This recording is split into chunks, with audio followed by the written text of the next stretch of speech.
All right, welcome back to TCI headquarters. Tuesday Tiger Talk, back on a Tuesday. Sam's been holding fort this week. Davis and I got back, finished our trip yesterday. So I didn't listen to anything yesterday, so I'm going to let you guys hit on that. I know obviously you guys didn't do the Facebook Live yesterday. Sam, you were there yesterday. Anything you want to hit on from the start off with the coordinators or players yesterday? I'll talk about something I wrote on was kind of Wesley Goodwin and Mike Reed just kind of talking about how there's, the trending upwards with the cornerback position, and obviously that's been a lot better since Wake Forest, and kind of talked about just kind of how guys have committed to coming back in there, and just kind of really it being a learning process. I mean, if you think about it, the two guys that were starting were Nate Wiggins and Toriano Pride Jr., who are both relatively young and don't have that experience. So just kind of getting them back to the basics and learning. And I think the proof has kind of been in the play the past 2 weeks. The secondary has been a lot better, and that kind of starts with the cornerback position. So that was definitely something that I took note of yesterday, just kind of listening to what they had to say. Obviously having XT back was big for the defense, and Wes kind of touched on that. He played 6 snaps at 2 sacks, and they obviously weren't able to. They were able to get to Jerkovich, but they weren't able to sack him in that first half. And finally, they were able to get 4 sacks in that second half. So Wes just talked about kind of how important it was to have Trey Williams in there, and additionally to having XT back, and then obviously talking about how Berzee is going to be back in the starting lineup, so they're finally going to have the entire group of guys that they've been wanting to have, but nobody's been healthy yet, relatively. So it's kind of everything. It just kind of seems like the defense is, from what Wes was saying, is the defense is finally starting to come together. It seems like just that's a mix of experience and learning and growing with some of the growing pains, but at the same time just kind of having that clean bill of health. I think the defense just kind of spoke for itself, giving up what I combined, I think, 23 points over the past 2 games. So as to compare to, they probably gave up that alone in the third or fourth quarter against Wake Forest. So I think that's definitely one thing that stood out to me. Just yesterday, just hearing about how much strides the corners have made in such a short amount of time, because it was pretty much they needed to put up or they weren't going to be playing. That's happened with Fred Davis, and he came in and played a little bit. There's Boston College, and he did a good job. So, the guys have definitely responded, and I think that's something that they're happy about. Well, you got all that, and all those guys that have missed the last couple of weeks, and then Davis, you wrote on some of the comments from Dabo today. Gosh, it sounds like everybody's back basically this week. Yeah, barring any setbacks. XT's all. I think that's just sort of a question mark right now, because it's all about how he feels, because he's still sore. He says 6 snaps, 2 sacks. So if he plays 12 and gets 4 sacks, 4 sacks. Week, So he plays about 20, about 12 sacks. That's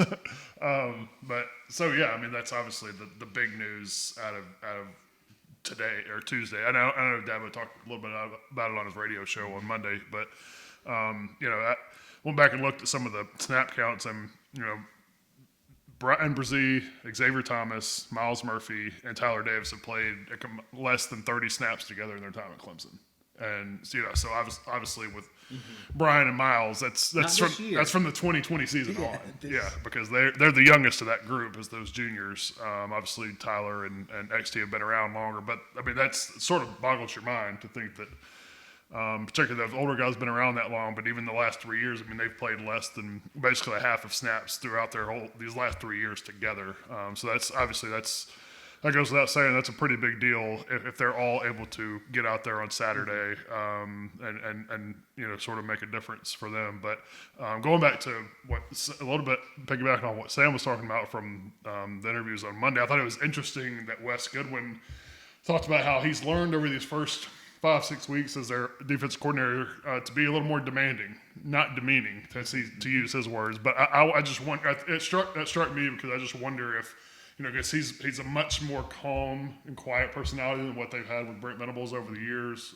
I just wonder if maybe the message or that sense of urgency wasn't getting across to them in practice as much, just because he is much more of a laid back, quiet coach. Now, some of the players and even Dabo has talked about, he can get fiery when he wants to, but I just don't think it's constant. And I wonder if that demeanor and his personality they sort of took that on the first month of the season. And Wes said, I've made it a point to be a little more demanding, a little more assertive with those guys. And even Dabo was asked about it today and said, that, maybe some of those guys aren't maybe as good of friends with Wes now as they were maybe before the season started. So, I think maybe it's sort of lit a fire in there because the defensive effort, as you've alluded to the last couple of weeks, has just been night and day from what it was the first month of the season. So that's something that sort of stood out to me. Well, and whatever they're doing at halftime, the last 2 weeks is working. Yeah. I don't know if it's Dabo, if it's Wes, if it's all the above, but they've come out, with the hair on fire at the beginning of the third quarter the last 2 weeks, and they played much better in the second half. Yeah, and I think even Dabo and Brandon Streeter talked about it after the game, is that middle eight, right? The last 4 minutes of the second quarter and the first 4 minutes of the third quarter. But you're right. I mean, won the second half 21-0 through a shutout in the last two quarters against Boston College. So, yeah, I mean, I guess if you're looking for maybe a concern, is the fact that this team has made a habit of maybe getting off to some slow starts. And if that happens against Florida State on Saturday in that atmosphere at night under the lights, that could be an issue. Mm-hmm.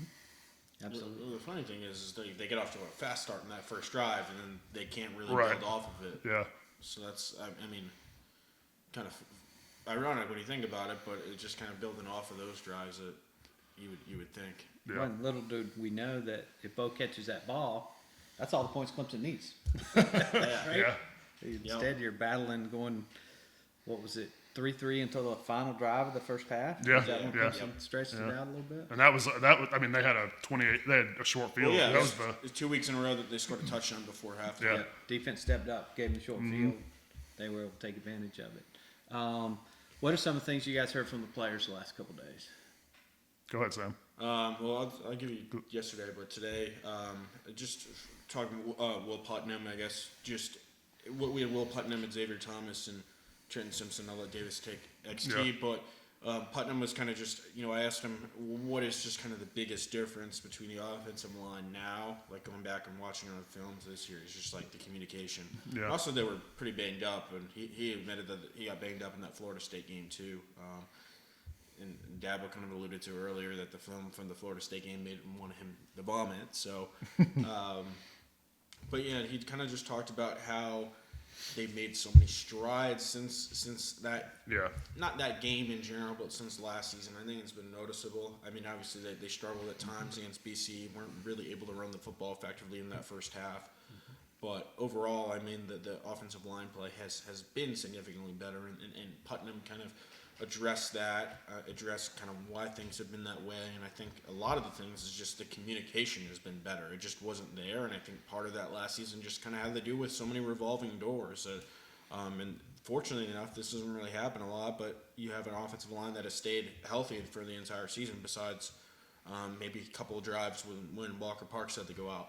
So, and Dabo also mentioned today that the one thing that he would like to see is to kind of get more guys in, and they haven't been able to necessarily do that on the offensive line, and getting probably guys like John Williams and Colin Sadler and Tristan Lee, and but that they haven't really been able to get to that point yet. So, but Will kind of definitely touched on just playing the atmosphere this weekend. He's from Tampa. Tampa's not exactly the Florida State. Yeah. He's familiar with Vicinity. Yeah. It's in the same vicinity. Yeah. He's familiar with that. Kind of talked about how you gotta sometimes when those snaps aren't coming out great, it's because he's too jacked up. So he's gotta kind of tone it down. But definitely a lot of praise for DJ and just kind of how he's been able to use his legs, and how that's kind of definitely made things easier for the offensive line. And then I guess talking with Trenton Simpson, he kind of talked about just kind of how he loves the challenge of playing a running quarterback like Jordan Travis. Yeah. They're both fast. It's for a versatile linebacker like him, who has that ability, who has that speed, who has that agility to kind of go after that. That's a match made in heaven. Like that's something what you want to face. Do you think they're going to use him or Carter as a spy? I mean, it sounded like they're going to use him with the way he was talking. I can imagine both of them. I mean, they have the speed. So he talked about that, and then he also just kind of touched on how meaningful it is to kind of have all these guys back defensively and finally getting back to what they believe can be the best defense in college football. Yeah. So yeah, I was up there and talked to XT a little bit, and it was interesting. He was talking about when that injury first happened, which he said that it happened during preseason camp. I think it was their last scrimmage. It was during one of the scrimmages. I think it was their last scrimmage, but he was basically just bending the edge like he normally does. He said he's about to sack DJ, and then his foot just gave out. Basically, he said he'd never broken a bone in his body before then, and so it was sort of tough for him to handle mentally. He said, initially before he got the official diagnosis and the timetable, he thought he was out for the year. He said he actually cried about it. So talked a lot about that, just as returning. But said one thing that struck me too that he talked a little bit more today because I asked him. But post game he talked about my foot's still sore and they didn't know if he was actually going to play up until Friday or even in warm-ups when he was taking some reps. But it made me, I don't know what fans thought about it hearing that, but it made me think, okay, was that because the foot's still healing, or is he going to need another operation at some point to fix that? And he said that it's just the screw or the foot's adjusting to the screw that's been put in there. He said the bone has been fully healed, but it's just the screw, I guess, still sort of settling.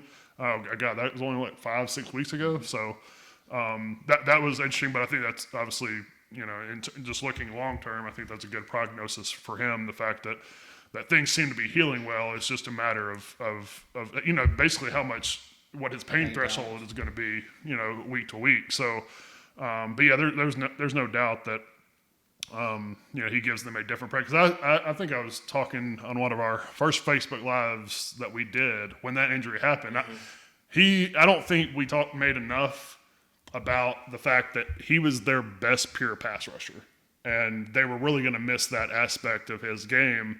And it showed the first 4 or 5. I mean, their pass rush was average. I mean, I know coaches want to talk about the lack of. He has been.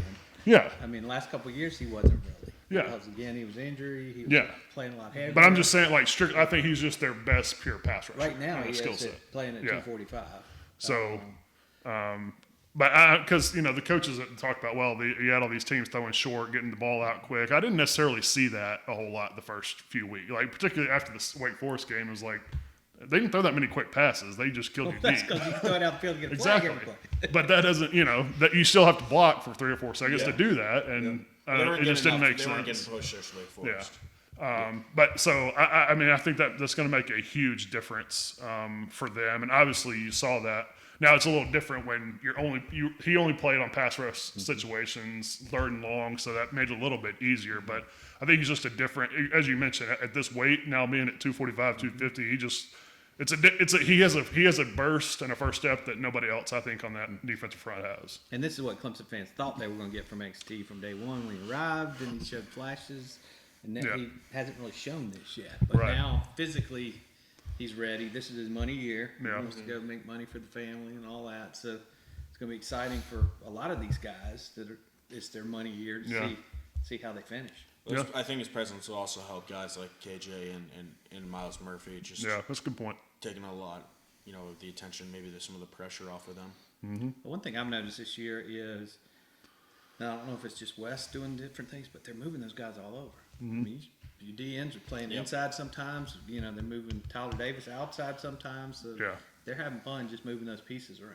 Yeah, no, it gives them a lot of versatility. So, I guess I wonder if they'll try to come up with some different stuff for Florida State. But it's also interesting, too, that XT has said that, he's only in a lineup on one side of the line of scrimmage. And that's because he can only – it's too painful for him to line up on a certain side. He's still able to get 2 sacks, which is impressive feat in itself.